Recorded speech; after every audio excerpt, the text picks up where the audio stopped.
అదే RTV app వార్తల్ని క్షణాల్లో చదివే అవకాశం ఉంటుంది. ఒక న్యూస్ పేపర్, ఒక టెలివిజన్ ఛానల్ మీ చేతుల్లో ఎప్పుడూ ఉంటాయి. మంత్రుల్ని కలవటం, అభివృద్ధి కొరకు మంత్రుల్ని కలవటం, ఇప్పుడు మంత్రులతో ఇన్ఛార్జ్ మంత్రులతోని బడ్జెట్ ముడిపెట్టున్నారు. అదే మన మా ప్రభుత్వం ఉన్నప్పుడు కూడా అదే ఏదైనా బడ్జెట్ ఇవ్వాలంటే మంత్రులు ఇవ్వాలి.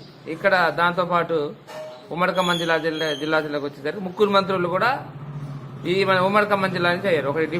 ఒకరు డిప్యూటీ సీఎం డిప్యూటీ సీఎం బట్టి విక్రమార్క గారు, గౌరవ మంత్రివర్యులు తుమ్మల నాగేశ్వరరావు గారు, గౌరవ మంత్రివర్యులు పొంగులేటి శ్రీనివాసరెడ్డి గారు ఉమ్మడి ఖమ్మం జిల్లా నుంచి రాష్ట్రానికి ఎన్నికయ్యారు.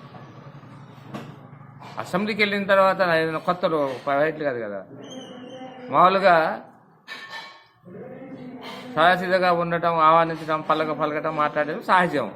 దాంతోపాటు ఇన్ఛార్జి మినిస్టర్ కోమటిరెడ్డి వెంకటరెడ్డి గారితో మనకు పని ఉంటుంది. మనం ఖచ్చితంగా ఏదైనా జిల్లా బడ్జెట్ కావాలంటే, నా నియోజకవర్గం డెవలప్ కావాలంటే ఇన్ఛార్జి మినిస్టర్ గారు ఎవరైతే ఉంటారో ఆ మినిస్టర్ గారే బడ్జెట్ శాంక్షన్ చేయాలి. అది కూడా ఎవరైతే శాసనసభ్యులు ఉంటారో శాసనసభ్యుల గారి రిప్రజెంటేషన్ ద్వారా ఈ నియోజకవర్గానికి వస్తాయి. ఈ నియోజకవర్గ అభివృద్ధి కొరకు మనకు కావాల్సిన నిధుల కొరకు ఖచ్చితంగా మంత్రులను కలవలసి ఉంటుంది. ఆ విధంగా కలిసాను తప్ప ఏ విధంగా అయితే కలవలేదు. మరిన్ని వీడియోస్ కోసం ఛానల్ ని సబ్స్క్రైబ్ చేయండి. లేటెస్ట్ అప్డేట్స్ కోసం వాట్సాప్ ఛానల్ ని ఫాలో చేయండి. అండ్ లింక్ డిస్క్రిప్షన్ లో ఉంది.